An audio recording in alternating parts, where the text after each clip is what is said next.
My name is Emes, 29 years old, and this was supposed to be the happiest day of my life. After years of grinding as a software engineer, I finally bought my dream house and invited my entire family for a housewarming. I waited for hours, but no one showed up. As I scrolled through social media, my heart sank. Everyone was at my brother Garrett's new apartment celebration instead. Then, as I turned on the lights in my empty living room, my phone exploded with a message from my mom. "We need to talk, now." Before I begin my story, let me know where you're watching from in the comments below. Hit that like button and subscribe if you want to hear more stories about family drama and personal growth. I grew up in a middle-class family in suburban Chicago. Our neighborhood was nice enough with tree-lined streets and decent schools, but nothing fancy. My parents, Richard and Julia, worked hard to provide for my younger brother Garrett and me. Dad was an accountant at a mid-sized firm, and Mom taught second grade at the local elementary school. We never wanted for necessities, but luxuries were carefully budgeted. From the beginning, it was clear that Garrett was the golden child. 3 years younger than me, he was everything I wasn't: athletic, outgoing, and effortlessly popular. While I was the quiet kid who spent hours taking apart computers in the basement, Garrett was the star quarterback who brought home trophies and had a new girlfriend every month. Don't get me wrong, Garrett wasn't a bad kid. He was charismatic and could charm anyone with his easy smile and confident demeanor. But beneath that charm was a deep irresponsibility that our parents seemed blind to. He would forget chores, miss curfews, and talk his way out of consequences with creative excuses that my parents always accepted. Meanwhile, I was held to a different standard. One tardy homework assignment would result in a lecture about responsibility and potential. My early interest in computers was treated as a quirky hobby at best. When I joined the coding club in high school, my achievements went largely unacknowledged. I still remember winning the state programming competition junior year. The event was held on a Saturday morning, the same time as one of Garrett's regular season football games. I stood on stage receiving my trophy, scanning the audience for my parents' faces, only to find my Aunt Meredith, who had come in their place. "They're really sorry, honey," she explained later, "but you know how important these games are for Garrett's college prospects." College marked another stark contrast in our treatment. I was accepted to Northwestern University for computer science, a proud moment quickly dampened by my parents' sticker shock at the tuition. "We'll help where we can," they said, "but you'll need to take out loans and work part-time." I ended up working 3 part-time jobs while maintaining a 4-point GPA. Meanwhile, Garrett got a football scholarship to Illinois State. When his grades slipped and he lost the scholarship after freshman year, my parents dipped into their retirement savings to keep him in school. "He needs the college experience," they justified. "He's finding himself." I graduated with honors and minimal ceremony. My parents attended graduation but left early to drive to Garrett's end-of-year party 3 hours away. I tried not to take it personally. Instead, I channeled my energy into my career, landing a job at a prestigious tech company in Chicago. Over the next 5 years, I climbed the corporate ladder while Garrett bounced between jobs: bartender, personal trainer, sales rep for a supplement company. Each new position was announced with enthusiasm by my parents. "This is the one that will stick." None did. Often, these job changes coincided with moves back to our parents' house, where he would stay rent-free until he got back on his feet. Through it all, I lived modestly. I shared an apartment with 2 roommates, despite my increasing salary. I drove the same used Honda I'd bought in college. Every bonus and raise went straight to savings, while I watched online real estate listings grow more competitive by the month. My dream was simple but specific: a craftsman-style home in a quiet neighborhood with enough room for a home office, and maybe someday a family of my own. A place that was truly mine, that reflected my values and hard work. A home that would serve as the backdrop for new traditions and gatherings. After nearly 6 years of saving, I had enough for a substantial down payment. The housing market in Chicago was brutal, but I was patient. For months, I scoured listings, attended open houses, and endured bidding wars. Nothing felt right until I found it: a 1920s craftsman with original woodwork, updated systems, and a backyard with mature oak trees. It was perfect. The day I first toured my dream house remains vivid in my memory. It was a crisp Saturday in October, leaves crunching under my feet as I walked up the stone path to the front porch. The real estate agent, Barbara, met me with a warm smile and a folder of property details. "This just hit the market yesterday," she said. "I thought of you immediately." From the moment I stepped inside, I knew this was it. Sunlight streamed through original stained glass windows, casting colorful patterns across hardwood floors. The living room featured a stone fireplace with a hand-carved mantel. The kitchen had been tastefully modernized, while preserving vintage touches like the built-in breakfast nook. Upstairs, 3 bedrooms offered plenty of space, including a perfect corner room for my home office, with views of the backyard. The asking price was at the upper limit of my budget, but after years of disciplined saving, I could make it work. I submitted an offer that same day slightly above, asking with a heartfelt letter to the owners about why this house meant so much to me. 2 anxious days later, Barbara called with the news my offer had been accepted. The closing process was a whirlwind of paperwork inspections and minor negotiations. Throughout it all, I shared my excitement with my family in our group chat. My parents responded with thumbs-up emojis and occasional "that's nice, honey" messages. Garrett didn't respond at all. Still, I remained hopeful that once they saw the house, they would understand what this milestone meant to me. The day I signed the final papers and received the keys was emotional. Barbara snapped a photo of me standing proudly on the front steps, keys in hand. "Congratulations, homeowner," she said. I walked through each empty room that evening, planning furniture arrangements and color schemes. This was more than a purchase. It was the physical manifestation of years of hard work and sacrifice. Over the next 3 weeks, I threw myself into making the house a home. I painted the walls in warm, inviting colors. I splurged on a comfortable sectional sofa for the living room and a solid oak dining table that seated 8. I hung artwork that I'd collected over the years, but had kept in storage while living with roommates. Each addition made the space more mine. With the house coming together, I decided it was time to plan the housewarming party. I wanted my family to be the first to see my new home, to share in this achievement before I invited friends and colleagues. I created a digital invitation with photos of the house and details for a Saturday afternoon gathering 3 weeks away. "Come celebrate with me," I wrote. "Food and drinks provided. No gifts necessary. Your presence is all I want." I sent the invitation to my parents, Garrett, both sets of grandparents, my 3 aunts and their families, and my 2 cousins who lived in the Chicago area. I followed up with personal text messages to each of them, emphasizing how much their attendance would mean to me. The responses trickled in over the next few days. My maternal grandparents regretfully declined due to my grandfather's health issues, but promised to visit soon. Everyone else responded positively. "Wouldn't miss it," texted my Aunt Meredith. "So proud of you," wrote my paternal grandmother. My parents confirmed they would drive up from the suburbs. "We're bringing your favorite childhood dessert," my mom added. Garrett was the only one who didn't respond at first.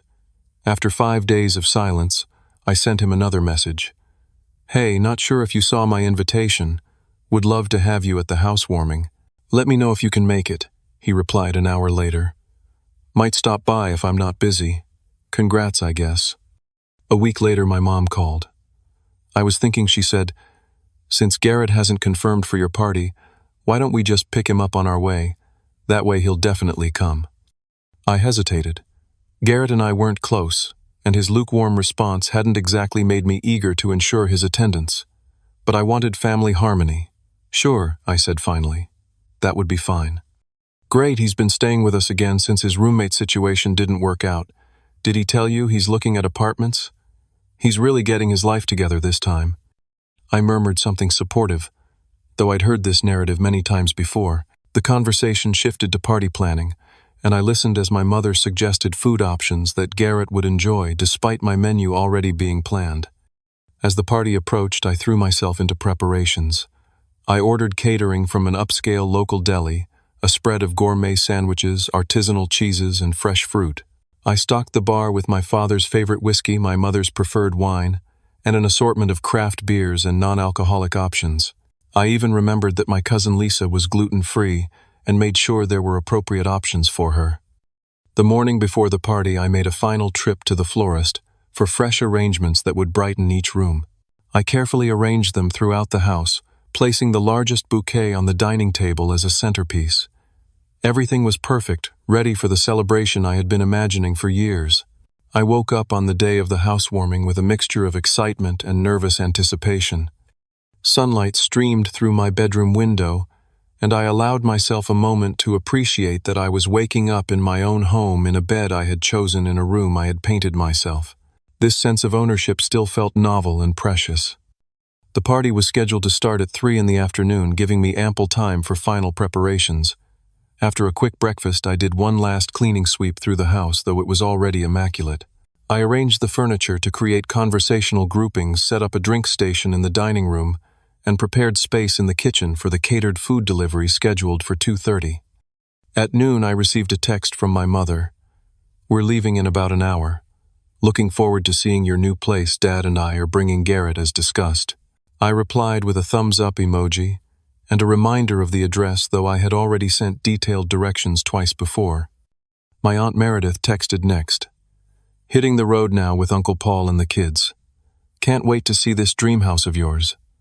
My cousin Lisa confirmed she and her husband would be arriving around 3:15.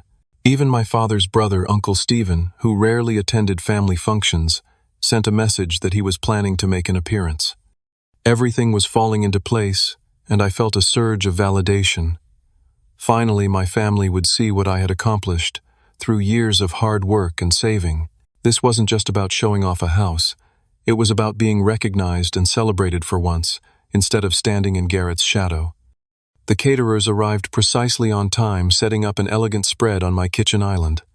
I tipped them generously, feeling a flash of pride at being able to do so. Once they departed, I took one final look around. Fresh flowers brightened every room. Music played softly through the speakers I had installed, and afternoon light cast a warm glow across the hardwood floors. It was perfect. 3 o'clock came and went. I checked my phone. No messages explaining any delays. By 3:20, I sent a group text. "Food and drinks are ready. Looking forward to seeing everyone soon." A few minutes later, my mother replied, "Running a bit behind. Start without us." By 4 o'clock, not a single guest had arrived. I paced from the front window to the dining room, checking my watch compulsively. This didn't make sense. Even accounting for traffic or minor delays, someone should have arrived by now. At 4:30, I called my mother. The call went to voicemail. I tried my father with the same result. I texted Aunt Meredith. "Are you close? Everything okay?" Her response came 10 minutes later. "So sorry for the delay. We'll be at the party soon." Something about her wording struck me as odd. Not "we'll be at your house soon," but "at the party." I checked the location she had shared with me earlier through our family tracking app. She was nowhere near my neighborhood. In fact, she was across town. With growing unease, I opened Instagram.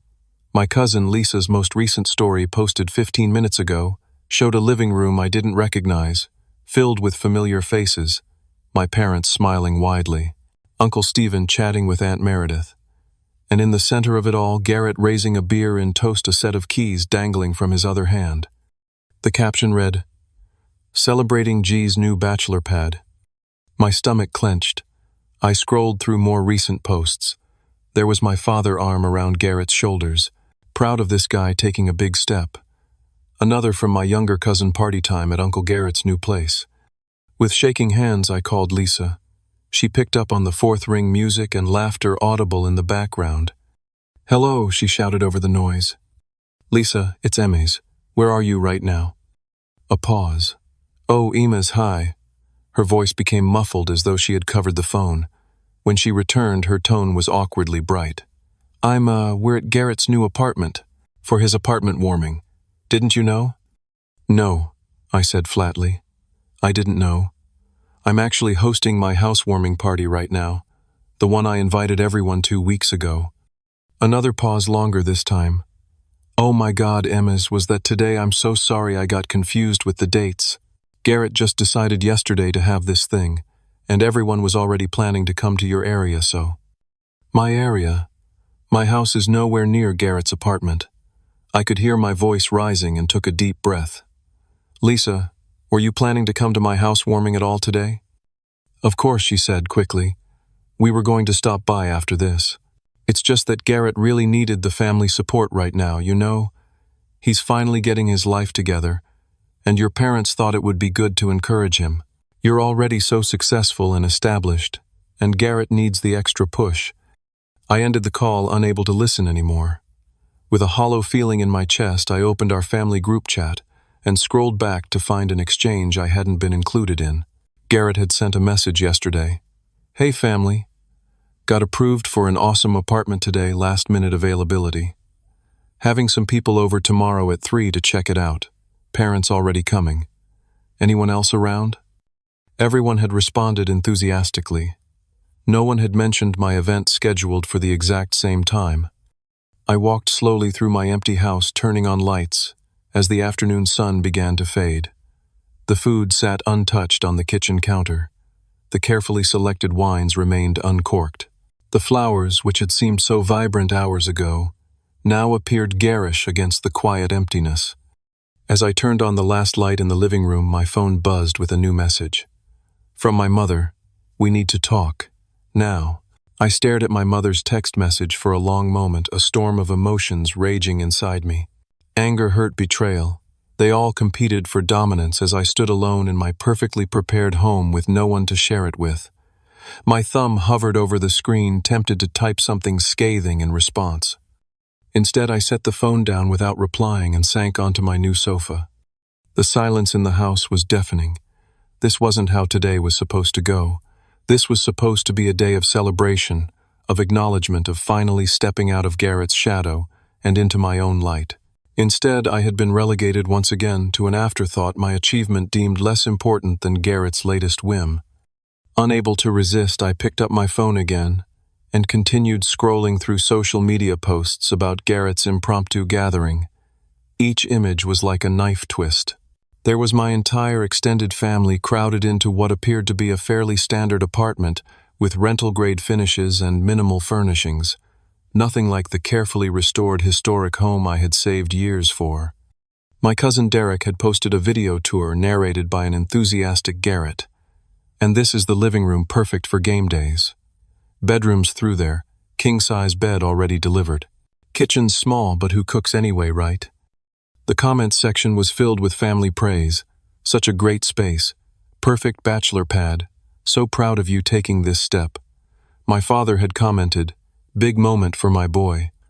I switched to the family group chat I hadn't been included in. The conversation revealed that Garrett had only viewed the apartment yesterday morning, signed the lease immediately, and spontaneously decided to host a gathering. No planning, no preparation, just a last-minute text. And everyone had dropped everything to be there, including abandoning their commitments to me. The most painful discovery came from a screenshot someone had shared of my parents' conversation with the landlord. "We'll cover the security deposit, and first 3 months," my father had written. "Just don't mention it to Garrett, we want him to feel independent." So Garrett hadn't even secured this apartment on his own. He was being subsidized yet again while I had scrimped and saved for years to afford my home on my own terms. The injustice of it burned like acid. I tried calling my parents again, but still no answer. Finally, I called my Aunt Meredith, who had always been slightly more understanding of my position in the family. She answered on the second ring, her voice hushed. "Emies, I can't really talk right now." "Then just listen," I said, fighting to keep my voice steady. "I want to understand what happened today. Everyone confirmed they were coming to my housewarming, an event I planned weeks ago. Then Garrett decides yesterday to have people over, and suddenly my event doesn't matter." Aunt Meredith sighed. "It's complicated, honey. Your brother, he made it sound like an emergency. Said he finally had a breakthrough and needed family support right away. You know how he can be." "And what about my breakthrough? What about my support?" "You're different, Ems. You've always been so independent, so capable. Garrett needs more guidance, more encouragement. So being responsible and self-sufficient means I deserve less family support, less celebration, less love." My voice cracked on the last word. "Of course not," she said quickly. "It's just that your parents feel Garrett is at a critical juncture. He's struggled so much and they think this apartment is a sign he's finally maturing. They didn't want to dilute that momentum." By coming to my housewarming, the home I saved for 6 years to buy, that would dilute his momentum. Aunt Meredith's voice dropped even lower. Your mother suggested stopping by your place after Garrett's gathering, but he got upset. Said if people left his party early to go to yours, it would make him feel second best. Your parents didn't want to trigger his insecurities. I laughed bitterly. Heaven forbid Garrett feel insecure. Meanwhile, I'm standing alone in a house full of food and flowers looking like an idiot. I'm sorry, Emmys. I should have stood up more. We all should have. In the background, I heard my mother's voice calling for Meredith. I have to go, she said hastily. Your parents were talking about coming over later. Just try to be understanding. Okay. After hanging up, I wandered through each room of my empty house, turning on every light, as if illuminating the space could somehow fill the void left by my family's absence. In the dining room, I stared at the untouched charcuterie board. In the living room, the carefully arranged furniture waited for guests who never arrived. Upstairs, in what would be my home office, I had set up a small display of my professional achievements, framed certificates, a published article, a photo of me with my team after a successful product launch, achievements that apparently weren't worth my family's time to acknowledge. I returned downstairs and was contemplating whether to start packing up the food when my phone lit up again. This time it was an Instagram notification. Garrett had tagged me in a post. With a sense of dread, I opened the app. The photo showed Garrett standing in his new kitchen raising a beer bottle. The caption read, "New beginnings. Sorry. At Emma's Carter couldn't make it to the celebration. Next time, bro." I hadn't been invited. He was publicly pretending I had chosen not to come rather than acknowledging that he had hijacked my event and stolen my family's attention on my special day. The calculated nature of this move struck me as particularly cruel. As I sat processing this latest insult, my doorbell rang. Through the peephole, I saw my parents standing on the porch with Garrett slouched behind them looking at his phone. It was nearly 8 o'clock, 5 hours after my party was supposed to begin. I opened the door but didn't invite them in immediately. "Well, look who finally remembered I exist," I said, unable to keep the bitterness from my voice. My mother stepped forward with an artificial brightness. "Eames, honey, we're so sorry about the mix-up today. Can we come in? Your house looks lovely from the outside." I stepped aside wordlessly, allowing my parents and Garrett to enter. My mother made a show of looking around with exaggerated appreciation. "Oh, Eames, this is just beautiful. Look at these original hardwood floors, Richard, and that stained glass. They don't make craftsmanship like this anymore." My father nodded, hands in his pockets, offering a perfunctory, "Nice place, son. Real solid investment." Garrett trailed behind them, barely glancing at his surroundings, still scrolling through his phone. When he did look up, it was with a dismissive shrug. "It's cool, I guess. Kind of old-fashioned, though, isn't it? My place has smart technology built in. Your place that Mom and Dad are paying for." The words escaped before I could stop them. An awkward silence fell. My mother recovered first, her laugh brittle. "Let's not start with negativity, Ems. We're here now, and we want to see everything. Give us the tour." I remained rooted to the spot. "Why are you here exactly? The party ended hours ago. The party none of you bothered to attend despite confirming weeks in advance." My father cleared his throat uncomfortably. There was a misunderstanding with the scheduling. These things happen. No need to make a federal case out of it. "A misunderstanding," I repeated incredulously. "You all RSVP'd to my event. Then Garrett decided yesterday to have people over and suddenly everyone forgot about my housewarming. That's not a misunderstanding. That's a choice." My mother's smile faltered. "Honey, you have to understand. Garrett needed our support today. This apartment is a big step for him. And buying a house wasn't a big step for me. Something I worked and saved for years to achieve without anyone's help." "That's different," my father interjected. "You've always been the responsible one. You don't need the same kind of encouragement Garrett does. He's still finding his way." Garrett smirked, though he quickly composed his face when my mother glanced his way. "Yeah, bro. Not everyone can be perfect like you. Some of us are still figuring things out." "At 32, I challenged. You've been figuring things out for over a decade while I've been working 60-hour weeks and living with roommates to save money. My mother stepped between us physically and metaphorically. Emma, please. Your brother is making real progress now. This apartment is just the beginning. He's interviewing for a new sales position next week that has real potential. Let me guess, I said flatly. Dad put in a word with someone from his golf club. My father flushed. Networking is part of life, Emma. I would have done the same for you if you'd asked. I never asked because I wanted to earn things on my own merit. Something you've never expected from Garrett. Garrett's facade of indifference cracked. Oh, here we go with the golden child complex again. It's not my fault you've got a chip on your shoulder the size of Lake Michigan. A chip on my shoulder. Are you serious? Mom and Dad missed my college graduation ceremony to attend your frat party.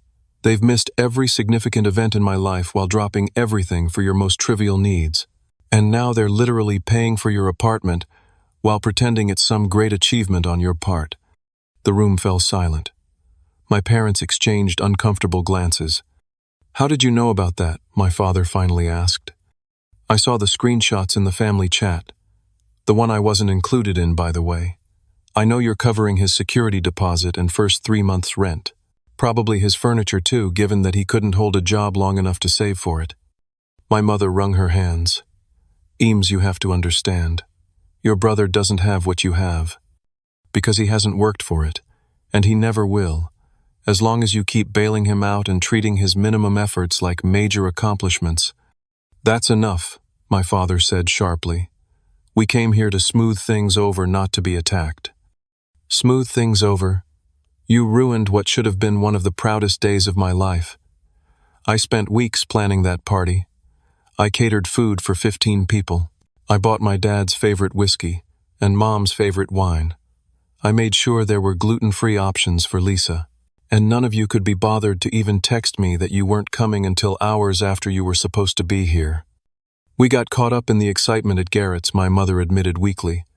Time just got away from us. Right, I said bitterly, because Garrett's last-minute apartment viewing was so much more exciting than the home I spent 6 years saving for. Throughout this exchange, I noticed Garrett's demeanor shifting. When our parents were looking, he maintained an expression of wounded innocence. But when their attention was elsewhere, I caught glimpses of something else. Smugness, even triumph. He was enjoying this. You know what Garrett said, affecting a conciliatory tone. I didn't realize my little get-together would conflict with your thing. Maybe we can reschedule your housewarming for next weekend. I'm pretty busy with apartment setup and job interviews, but I could probably spare an hour or two.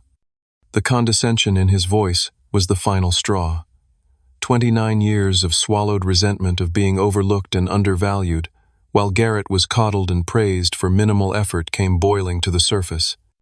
There won't be a rescheduled housewarming, I said, my voice steady despite the emotion churning inside me. At least not one you're invited to. I'm done pretending this is a functional family dynamic. I'm done being the responsible one who gets taken for granted while Garrett gets celebrated for basic adult behavior. Emmys, my mother gasped. You don't mean that. We're family. Family should support each other equally. Family should acknowledge achievements. Family shouldn't consistently favor one child over another for decades. We don't favor Garrett, my father protested, but his voice lacked conviction. Really? When's the last time you dropped everything to attend? Something important to me. When have you ever put my needs above Garrett's? Can you name a single instance? The silence that followed was damning. That's what I thought, I said quietly. Here's what's going to happen now. You three are going to leave. I'm going to reevaluate what kind of relationship I want with people who have consistently shown me I'm an afterthought. If and when I decide I want you in my life again, it will be on my terms with clear boundaries and expectations of mutual respect. Garrett scoffed. Dramatic much. It was just a party, bro. I turned to him directly. It wasn't just a party and you know it. This was calculated. You've always needed to be the center of attention, and you couldn't stand the thought of the family celebrating me for once. So you manufactured an emergency life event and manipulated everyone into prioritizing you. Again. For a brief moment, Garrett's mask slipped completely, and I saw raw anger flash across his features before he composed himself. "Whatever helps you sleep at night," he muttered. My father stepped forward, his face flushed with anger. "Now you listen here, Eames. You can't speak to your brother that way, and you can't cut your family off over a misunderstanding about a party. What will people think?" "I don't care what people think anymore, Dad. I care about being respected. I care about being valued. And clearly those aren't things I can expect from this family." "If that's how you feel," my father said stiffly, "maybe we should go." "I think that's best." My mother began to cry. "Please, Emma, don't do this. We can work this out." "Maybe someday," I said, softening slightly at her tears despite myself. "But not tonight. Tonight I need you to leave." As they filed toward the door, Garrett paused and leaned in, speaking low enough that our parents couldn't hear. "You'll cave first," he said confidently. "You always do. And when you come crawling back, begging to be part of the family again, I'll be sure to remind everyone how you overreacted and ruined my big day." I met his gaze steadily. "Enjoy your subsidized apartment, Garrett. I'll be here in the home I earned, living my life on my own terms. Let's see which one of us is happier in the long run." I closed the door behind them, the sound echoing through my empty house. For the first time that day, the silence felt right, necessary, the beginning of something new. The days following the confrontation with my family were eerily quiet. My phone, usually buzzing with messages from the family group chat, remained silent. No calls from my mother checking in. No forwarded jokes from my father. No random requests for tech help from extended family members. It was as though I had suddenly ceased to exist in their world, a feeling both painful and strangely liberating. I took a week off work to process what had happened and settle into my new home properly. Each morning I woke up and reminded myself that this house was a testament to my hard work and discipline. No one could take that away from me, even if they had tainted the celebration of it. By the third day, the silence from my immediate family was broken by a text from Aunt Meredith. "Thinking of you. Call when you're ready." I appreciated her reaching out but wasn't ready to engage yet. I needed time to sort through my feelings before I could have rational conversations about what had transpired. Instead, I reached out to a therapist my colleague had recommended months ago. Dr. Andrea Winters had an opening that week, and I found myself sitting in her comfortable office, pouring out 29 years of family dynamics in a 90-minute session. "What you're describing is a classic golden child divided by scapegoat dynamic," she explained after listening intently. "It's common in families, but that doesn't make it any less damaging. The overlooked child often develops a strong sense of self-reliance, but can struggle with feelings of worthiness and belonging." "That's exactly it," I admitted. "I've always felt like I had to earn love that Garrett gets unconditionally." Over the next few weeks, these therapy sessions became an anchor as I navigated my new reality. Dr. Winters helped me see that setting boundaries wasn't selfish, it was necessary for my emotional health. We worked on strategies for establishing healthier relationships moving forward, including with family members if and when I chose to reconnect. Meanwhile, my colleagues at work had noticed something was off. When my team lead, Marcus, asked if everything was okay, I found myself sharing a condensed version of what had happened. His response surprised me. "That's awful, Eames. Listen, we were going to take you out for drinks to celebrate the new house anyway. What if we turn it into a proper housewarming instead? Nothing fancy, just the team showing up to celebrate your achievement." Before I could protest, the plan was in motion. That Saturday, 10 colleagues arrived at my door with bottles of wine, homemade dishes, and small housewarming gifts. They filled my home with genuine laughter and warmth, admiring each room and asking thoughtful questions about my renovation plans. Marcus's wife, Sarah, who worked in interior design, brought a beautiful hand-painted ceramic bowl for my coffee table. "Every home needs something unique," she said, something with a story. As we gathered around my dining table, sharing food and stories, I realized something profound: family isn't just about blood. These people who celebrated my achievement without comparison or condition were showing me what genuine support looked like. The following week brought an unexpected development. A package arrived via courier. No return address, just my name and new address carefully printed on the label. Inside, wrapped in tissue paper, was a collection of items from my childhood home. a framed photo of me at my high school graduation, an old science fair medal I'd won in 6th grade, a small wooden box I had made in woodshop class. Beneath these items was a handwritten note from my paternal grandmother. "These belong in your new home. I'm sorry I couldn't be there to celebrate with you. Your grandfather and I are so proud of the man you've become. Love transcends disagreements. Call me when you're ready." I sat on my living room floor, surrounded by these fragments of my past, and wept, not from sadness, but from the realization that not everyone in my family saw me as an afterthought. Some had been watching, noticing, valuing me all along, even if they hadn't always known how to show it against the backdrop of family dynamics. Over the following weeks, I began reaching out to extended family members individually. I called my grandmother first, thanking her for the package, and having a long, honest conversation about family patterns that had gone unaddressed for too long. "Your grandfather and I always saw it," she admitted. "We should have said something sooner." Conversations with my aunts, uncles, and cousins followed. Some were defensive of my parents and Garrett initially, but many admitted they had observed the imbalance in how I was treated. "We just didn't know how to intervene," my Aunt Meredith confessed. "Family systems are complicated." These conversations were sometimes uncomfortable but ultimately healing. I wasn't asking them to choose sides, but simply to acknowledge my experience and consider more balanced ways of engaging as a family moving forward. Meanwhile, my home was becoming a true sanctuary. I joined a local homeowners association and connected with neighbors who shared tips on maintaining historic homes. I planted a small vegetable garden in the backyard, installed bookshelves in the living room, and set up a proper home office where I could occasionally work remotely. Each addition made the space more mine, a physical manifestation of the independent life I was building. The silence from my immediate family stretched into weeks, then months. Through therapy, I came to understand that this wasn't necessarily a bad thing. The space allowed me to strengthen my sense of self outside the role I had always played in my family system. I focused on nurturing relationships that were reciprocal and affirming spending time with colleagues who became friends and reconnecting with old acquaintances who lived nearby.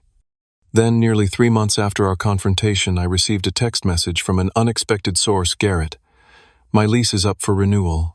Parents said I need to start paying my own rent. Can we talk?" I didn't respond immediately. Dr. Winters and I discussed the message in our next session.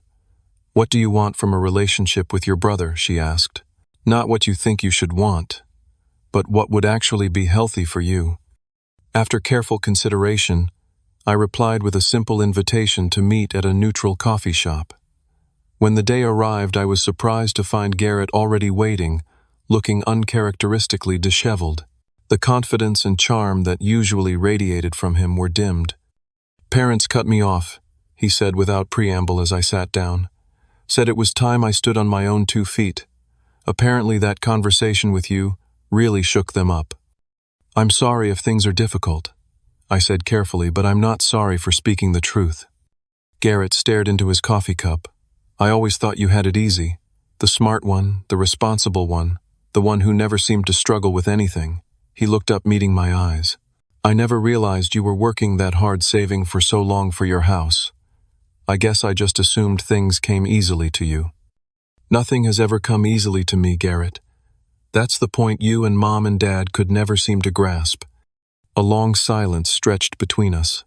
Finally, Garrett spoke again. "I lost the apartment. Couldn't afford it once Mom and Dad stopped paying. I'm staying on a friend's couch until I figure something out." "What about that sales job Dad lined up?" Garrett's laugh was hollow. "Turns out you actually have to show up consistently to keep a job." "Who knew?" He hesitated. "I'm thinking of going back to school. Community college business administration. Something practical." "That sounds like a good plan," I said genuinely. "Yeah, well, had to grow up sometime, right?" He fidgeted with his napkin. "Listen, I know I was a jerk. About the housewarming, about a lot of things. I'm not good at not being the center of attention.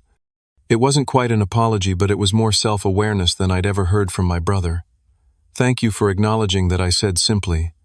"So, are we good?" he asked, with a shadow of his old easy charm. "Not yet," I replied honestly. "But maybe we can start working in that direction." 2 weeks later, my parents reached out asking if they could visit. I agreed, setting clear parameters. A short visit focused on honest conversation rather than pretending nothing had happened. When they arrived, I was surprised to see them looking older, more uncertain than I remembered. "We've been doing some reflection," my mother said once we were seated in the living room. "And some counseling," she added almost reluctantly. "Your confrontation forced us to look at patterns we didn't want to acknowledge," my father continued. "The way we've enabled Garrett at your expense. The way we've taken your responsibility and independence for granted, instead of celebrating it. We're trying to do better," my mother added. "With both of you. Setting healthier boundaries with Garrett hasn't been easy, but it was necessary. And we want to truly see you, Eames. Truly celebrate your accomplishments and support your journey." I didn't rush to forgiveness or promises of resumed closeness. Instead, I thanked them for their reflection and suggested we take small steps toward rebuilding trust.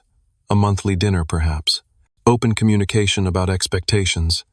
Family therapy sessions if they were willing.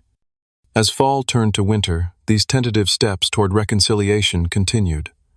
Some conversations were difficult old patterns, threatening to reassert themselves. But there was a new awareness on all sides, a commitment to doing things differently that gave me cautious hope. The first holiday season in my new home became a test of these evolving relationships. Rather than subjecting myself to the traditional family gathering at my parents' house with its potential for old dynamics to resurface, I decided to host a different kind of celebration. I invited a mix of people who had supported me through this journey. Friends from work, neighbors I had grown close to, extended family members with whom I had rebuilt individual relationships, and yes, my parents and Garrett, under the clear understanding that this was my home and my gathering. To my surprise and relief, the evening unfolded with genuine warmth. My mother brought her famous apple pie without trying to take over the kitchen. My father admired the improvements I had made to the house without backhanded comments about the expense. Garrett, now enrolled in community college and working part-time at a local bookstore, engaged respectfully with my friends and even helped with cleanup afterward. As everyone departed with hugs and promises to gather again, soon I stood on my front porch watching taillights disappear down the street, a profound sense of peace settling over me. This house, once a symbol of achievement I feared would go unrecognized, had become something more valuable, the foundation for a new way of being, both with myself and with others. 6 months after the disastrous housewarming that never happened, my house had transformed from an empty shell into a genuine home. The living room, once staged for a party that never occurred, now bore the comfortable imprints of real life. Books spilled from the shelves I had built along one wall. A hand-knotted rug from a weekend trip to a local artisan market added warmth to the hardwood floors. Photos were displayed not just of family but of the broader circle of connections I had cultivated. Hiking trips with colleagues, dinner parties with neighbors, volunteer days with my community garden group.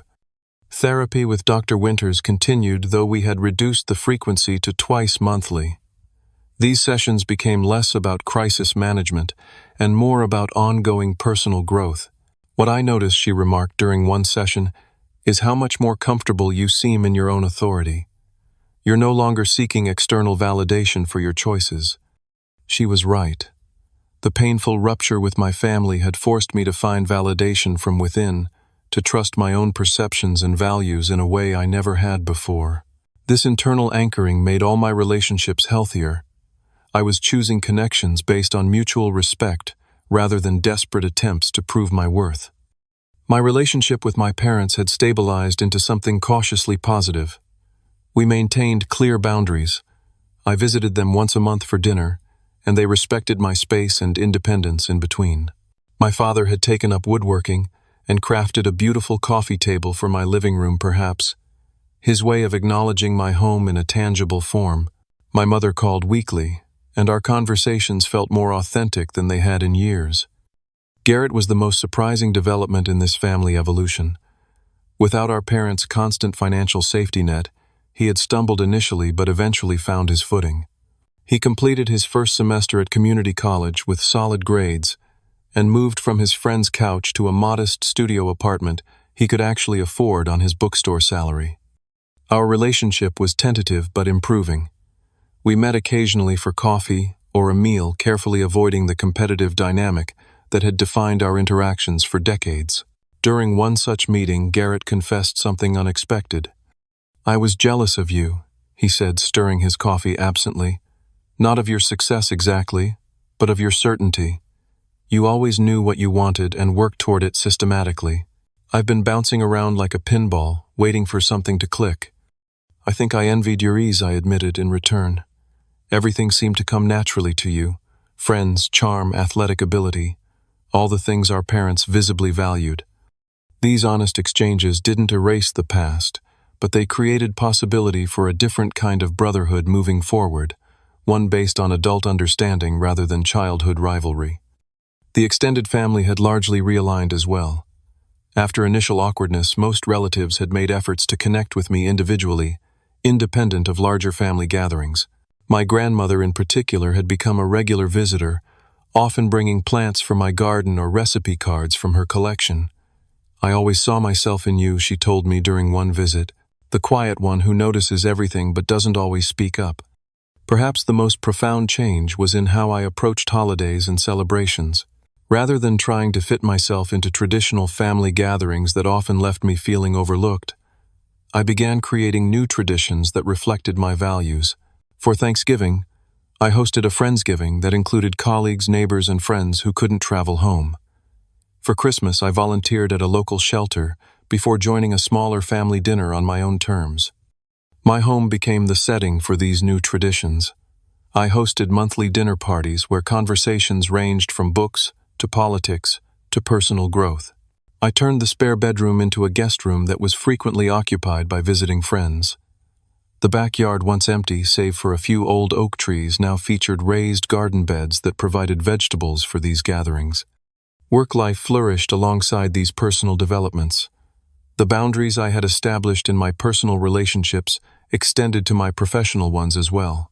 I became more selective about which projects I took on, more vocal about my contributions, more confident in negotiating for what I deserved. This resulted in a promotion to senior developer and the opportunity to lead a team on a major new initiative. One rainy Saturday, about 6 months after the confrontation, I received an unexpected text from Garrett.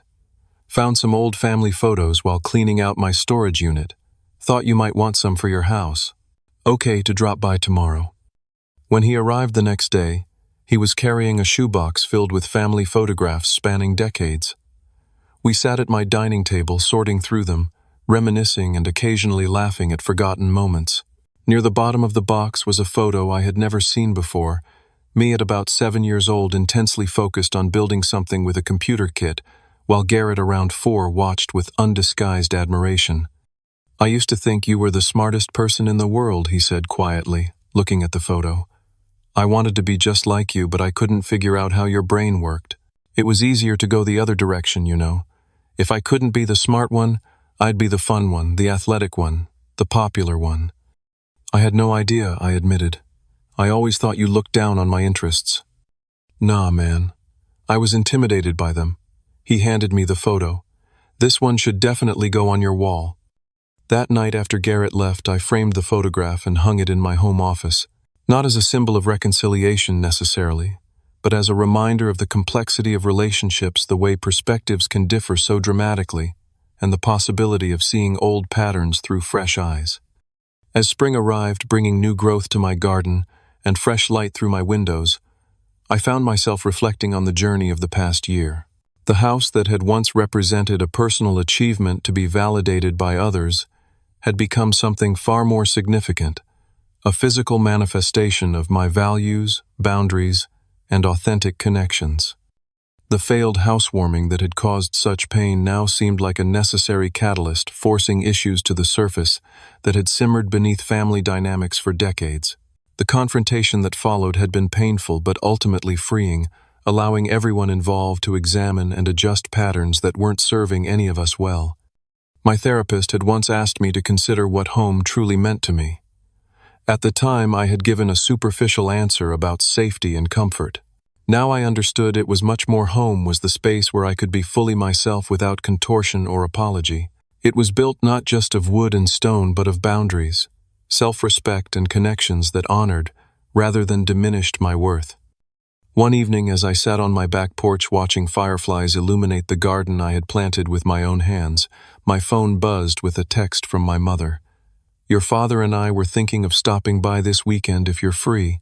He finished another woodworking project he wants to show you." I typed back, "Sunday afternoon works. Looking forward to it." And I realized with quiet amazement that I genuinely was looking forward to it.